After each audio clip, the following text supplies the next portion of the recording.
Allora, Celeste, can you talk us through this next recipe that the Signora Carolina is going to do for us? Okay, well, what Signora Carolina is going to do is preserved pepperoni, capsicums. Now, you have to buy your pepperoni first, of course, and you notice that pepperoni are hard and firm. Yes. Okay? Yes. You let them stay for buy them a couple of weeks in the fridge. Yes. And then they'll be ready. So you get them, clean them, cut them. Now you can cut them longways, sideways. Make sure you take the seeds out, of course. Yes, deseed them and and now devein them. they have to be fried in the pan. Do you leave the skins on? Yes, Yes. we leave the skin on. Okay. Oh, yes. So you get a saucepan. You add oil. You add your pepperoni. You add now tomatoes, in which Carolina used her homegrown tomatoes. They Yes. are the best. Yes. But if you buy the tomatoes from the supermarket, again, they're always, especially the hydroponics. Yes, okay. They're a bit hard. It's firmer. So make sure that you buy them at least a week before. They've got to mature, Soften up and sweeten up. and so you put your tomatoes, your pepperoni, your salt, and listen, by the way, people that like pepperoncino, hot stuff, you can add a little bit of that as well.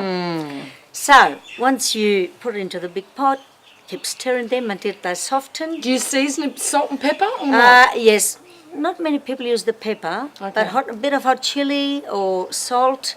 But by all means, if you like it, you use it. Now, once that's done, How long does it normally take to cook? look, it depends on the pepperoni, really. Okay. It can be, I don't know, Up to an hour? half an hour. Oh, no, not an hour. An hour is too long. Too long, okay. An But hour they is too long. Less disintegrate. than that, yes, Yes. otherwise. So once they are done, turn off your gas, make sure they cool down. Okay. Okay? Once they cool down, you'll have your jars ready. Which have already been sterilised because we've you already have to boiled them in the sterilise. hot water. Absolutely.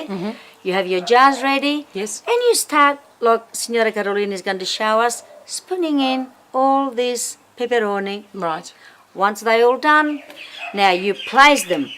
Make sure, yes, that you Bottom have side it tight. down. Yeah. Again, they go into the saucepan. Yes.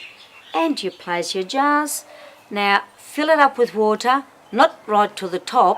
Make sure that it's just under where the cap is, Where the screw because cap is, otherwise yes. water can go in. Yes.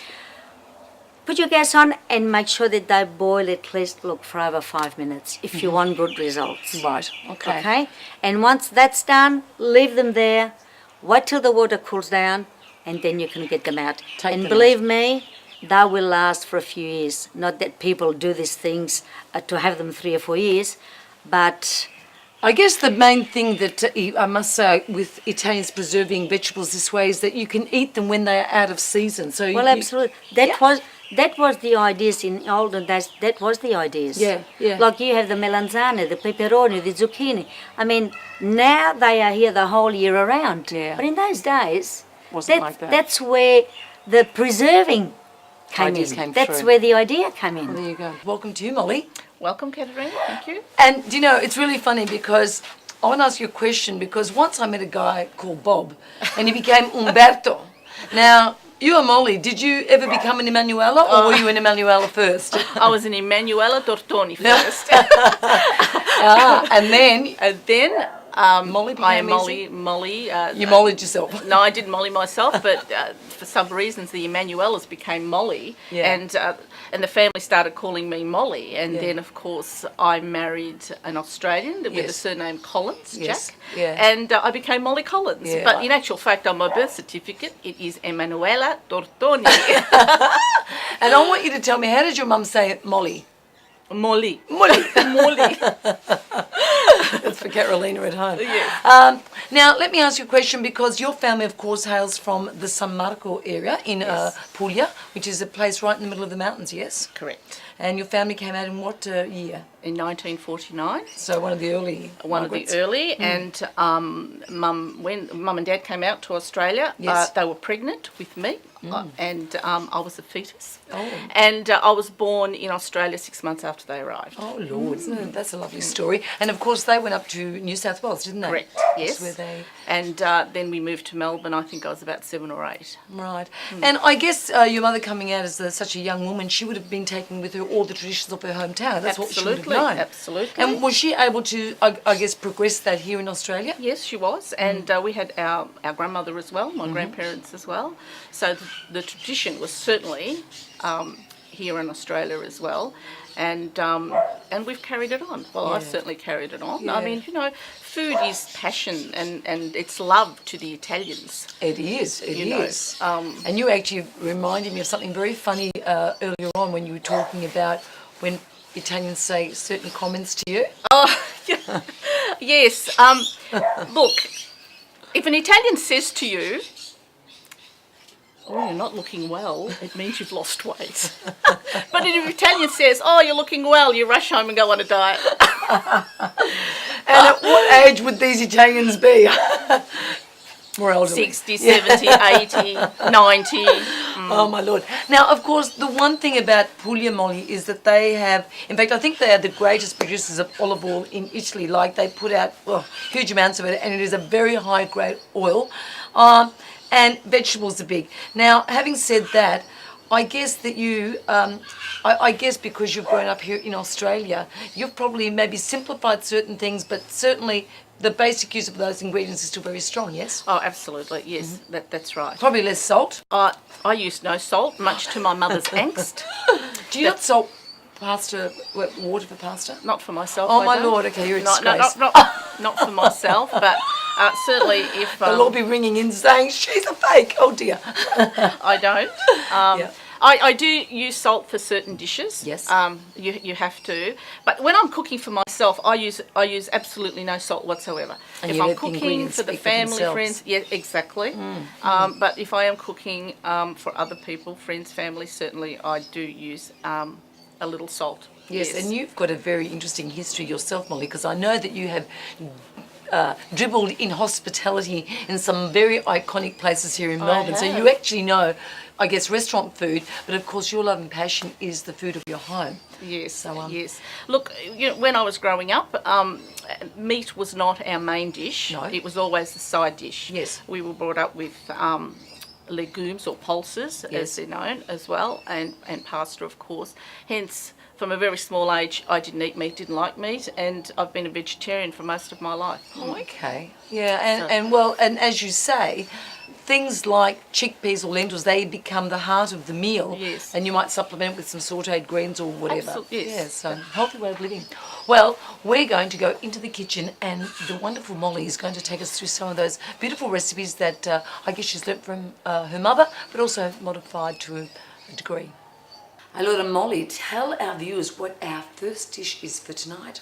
It's baked eggplant. Melanzane for the Italians at home. Now that is so synonymous with Italian cooking, and I have to tell you that I've had this dish before, and I really mean, without any offence, it's probably the best eggplant I've ever tasted. Oh, thank you, And I guess Caterina. it's got to do with the quality of the olive oil that you use and the method, yes? The method, yes, absolutely.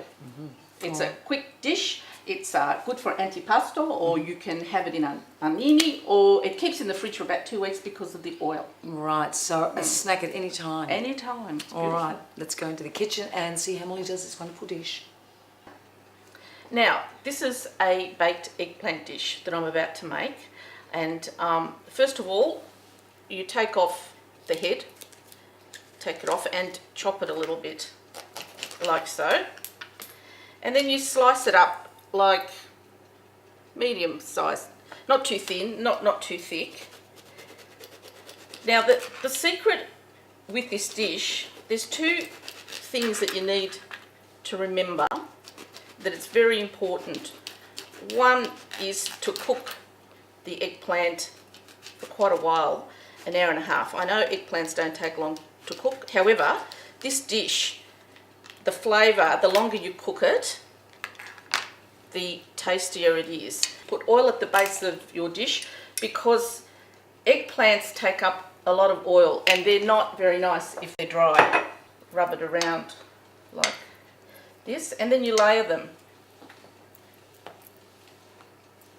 Chop up some garlic roughly, and I do it. I'm not that particular about it. I tend to do it a little bit like I've been taught, like how my mother does it, how my grandmother used to do it. They roughly chop it up, and just it doesn't really matter where it goes. Chopped up parsley, or you can put the tomato first. It doesn't really matter.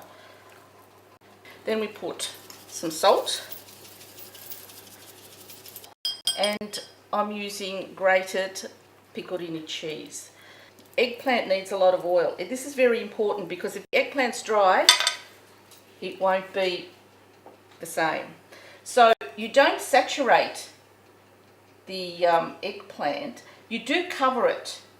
So you cook it for an hour with the alfoil on. After an hour you take the alfoil off and you let it cook for another half an hour, and you will see that it's ready. It's brown and quite, you can tell it's cooked. Now, wasn't that fantastic, Molly? These hands of experience, you've made it look so easy. And it's a great little snack food. And when we come back, Molly's going to give us her take on Lentil soup. Zuppa di lenticchie. And remember, she's a vegetarian, so she's very particular. But the Indeed. quality of the lentils that you use, yes? Yes, absolutely. All right.